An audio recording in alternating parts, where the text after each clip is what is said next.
aku kan. Aku anggap kau ni kawan baik aku dunia dan akhirat. Rupa-rupanya belakang aku kau rampas suami aku.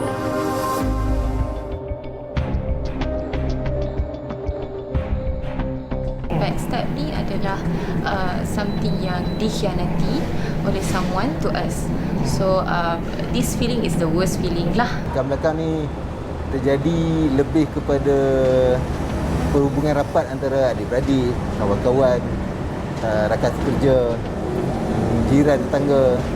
Dan ia bermula dengan dua benda. Satu, dengki dan kemudian khianat. Masyarakat kita ni macam tu lah, dia tak puas hati lah kan, dengki.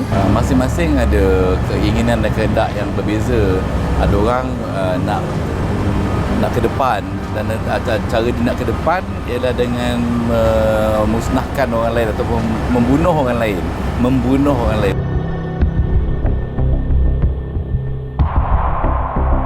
Dekat depan kita sangat-sangat baik.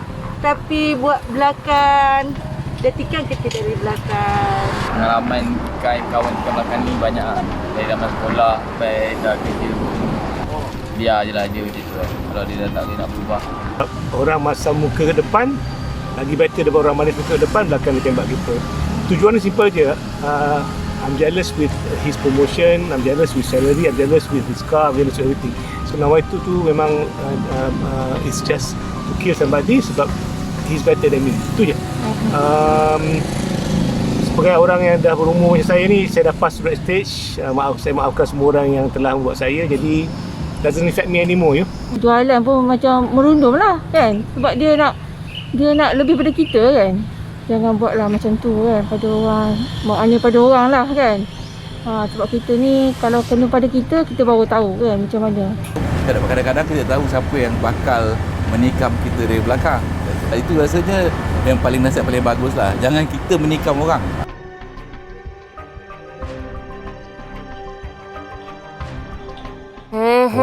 Tikam belakang dan pesanan terakhir tu tadi macam membuka mata Fahrin Ahmad sampai begini dia nak tengok. Dan saya juga berharap ini juga membuka mata anda para penonton untuk terus bersama dengan kita pasal kes tikam belakang ni. Siapa-siapa pun boleh. Pasal saya pun dapat rasa macam kadang-kadang Yana nak tikam saya dari belakang lah.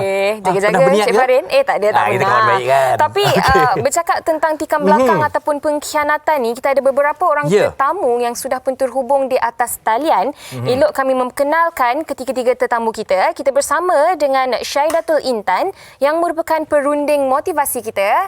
Assalamualaikum Puan Syahidatul.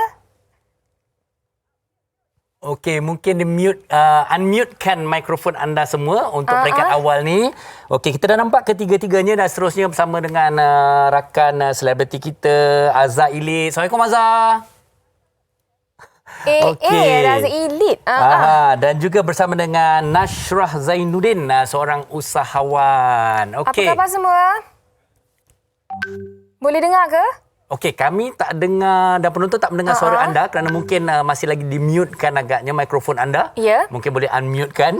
Kami pun tak sekejap. mendengar di sini. Ketiga-tiganya kami tak dengar ni. Sebab kita pun dah tak sabar nak dengar luahan perasaan. Okey Yana, hari ni kita ada perunding motivasi. Betul. Kita ada rakan selebriti, kita ada rakan usahawan. Sebab tu kita katakan tadi sebenarnya Yana, kadang-kadang kita tak nak orang fikir tikam belakang ni tentang kawan, khianat kawan, rampas teman wanita, teman lelaki, tetapi di tempat kerja maupun kalau kadang-kadang rakan niaga pun boleh jadi orang yang boleh mengkhianati kita sebenarnya. Betul. Dan kadang-kadang bila kita bercakap tentang pengkhianatan ni juga, kita tak tahu siapakah orang yang di sekeliling kita tu yang harus kita percayai. Waspada tu dah memang perlu ada lah. Tetapi adakah kita perlu berprasangka pula kepada orang-orang di sekeliling kita? Itu antara persoalan yang kita mungkin boleh rungkaikan bersama dengan tetamu kita pada hari ini. Okey, sementara kita masih lagi menunggu talian dapat kita capai semula. Okey. Mungkin kita juga berkongsi terlebih dahulu mengenai ada kat situ Didik TV. Dekat situ tu Farid. Okey, tak apa. Kejap lagi kita akan kongsikan mengenai Didik TV. Tapi, apa pun... Tak jumpa pula kita, ketat je. kita nak terus berbicara mengenai tikam belakang ni. Pasal saya katalah, kadang-kadang situasi itu juga meninggalkan kita dalam satu keadaan yang memerangkap kita. Contoh macam drama tadi yang tertulis tadi. Ruhila kata, saya tak salah. Saya bukan nak rampas. Dan kemudian ada juga orang lain kata, saya perasaan, saya tak boleh kawal dan sebagainya. Berbagai alasan. Tetapi inilah kita nak bincangkan nanti. Betul ke boleh ataupun tak boleh tikam belakang ataupun tidak? Okey, tak apa. Sambil-sambil tu juga kami ingin mengambil kesempatan ini berkongsikan mengenai Didik TV untuk anak-anak ni. Okey, kini pembelajaran menjadi lebih mudah dan menarik dengan Didik TV KPM, program pendidikan maya yang meliputi pelbagai mata pelajaran kurikulum kebangsaan. Pendidikan melangkau bilik darjah di mana sahaja anda berada dan bila-bila masa sahaja. Okey.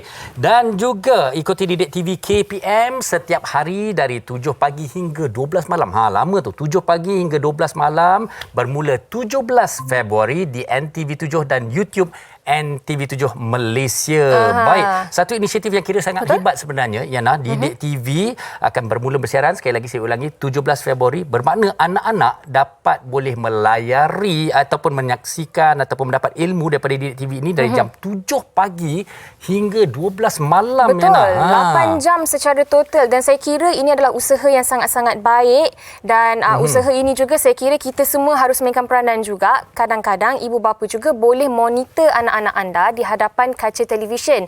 Sebab kadang-kadang mungkin orang setengah daripada kita tak dapat nak akses internet, wifi tak cukup kuat dan sebagainya. Apatah lagi peranti yang digunakan pula tak cukup antara ahli keluarga adik-beradik tersebut.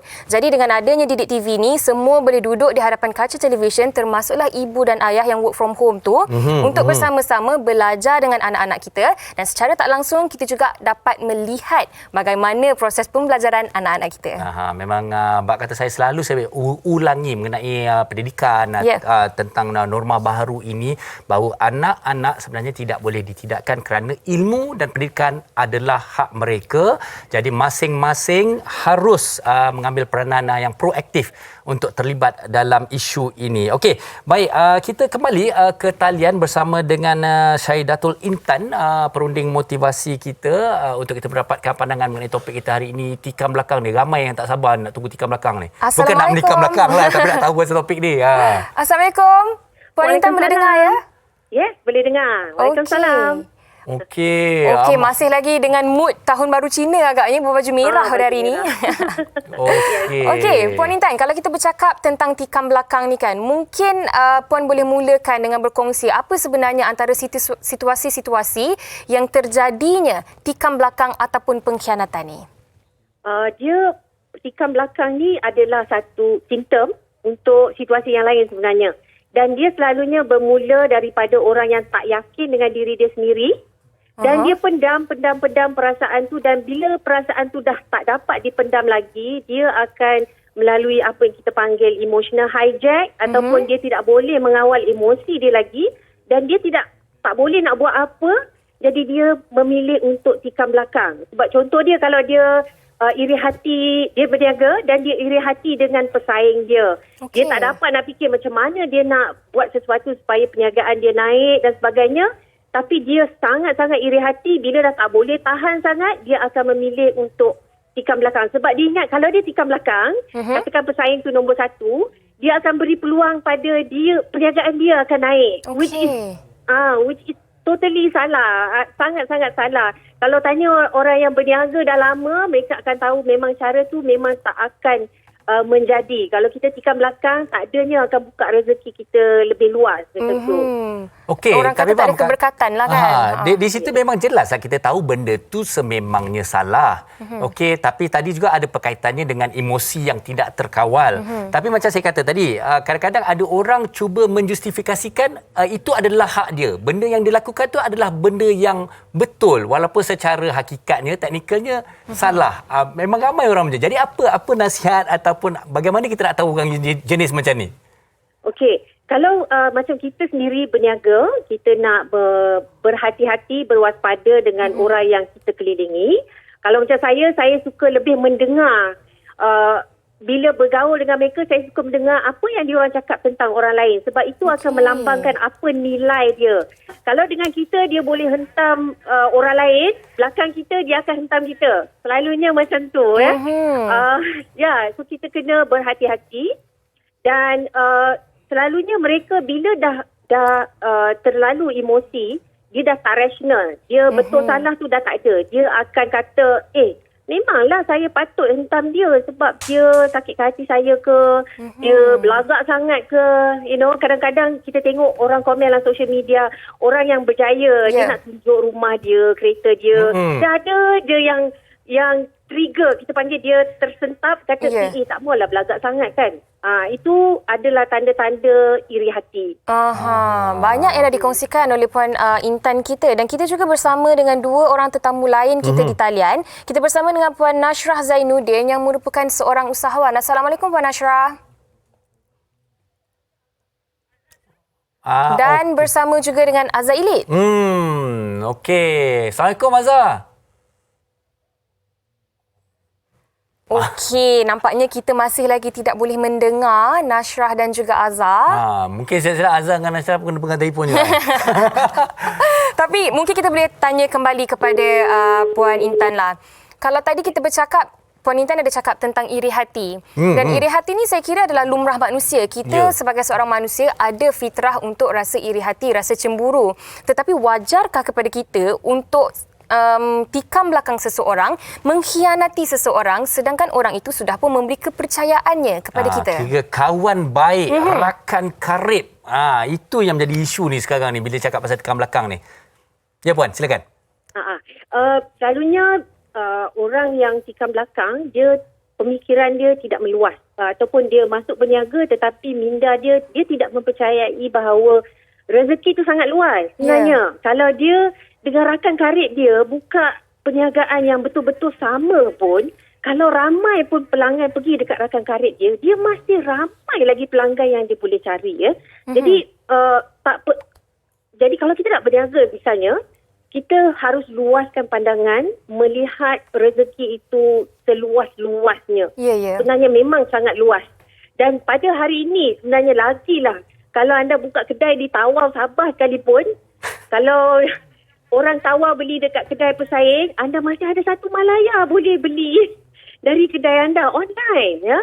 Jadi tak perlu nak bertikam-tikam belakang. Jadi kita kena fokus kepada meningkatkan keyakinan diri dan juga melihat berfikiran lebih terbuka dan jangan nampak saya dan pesaing saya dan pesaing saya. Dan kita cuma membandingkan perniagaan saya dan perniagaan kawan saya. Lihat seluas-luasnya, baca blog, lihat perniagaan yang banyak lagi, perniagaan yang berjaya. Banyak yang kita boleh ambil contoh.